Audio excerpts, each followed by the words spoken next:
వెడితే కామకోటి మీరు వెడితే ఇప్పటికీ బృందావనం దగ్గరికి వెడితే బృందావనం దగ్గర చెప్తారు.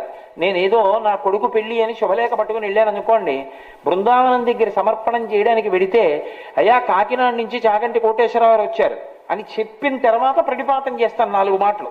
సన్యాసి దగ్గర నమస్కారం చేస్తే 4 మాటలు చెయ్యాలి, ఏ కోరిక కోరకూడదు. సరే, ఇప్పుడు సన్యాసులు వాళ్ళు అడుగుతున్నారు కోరమని, అది వేరే విషయం అనుకోండి. నేను అటువంటి సన్యాసుల గురించి మాట్లాడటం లేదు.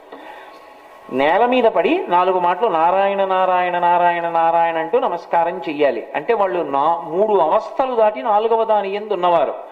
అటువంటి వారెవరో, వారు ప్రియమునందున్నవారెవరో వారికి 4 నమస్కారములు చేస్తారు నారాయణ నామంతో. ఆయన నారాయణ నారాయణ నారాయణ అంటారు. అంటే ఓ ఊళ్ళో లేనివాడు ఉన్నాడు అనుకోండి, వాడికి ఉత్తరం వస్తే వాడు ఎక్కడున్నాడో తెలిసిన వాడు ఏం చేస్తాడు, రీడైరెక్టెడ్ టు అని రాసి మళ్ళీ అడ్రస్ రాస్తాడు.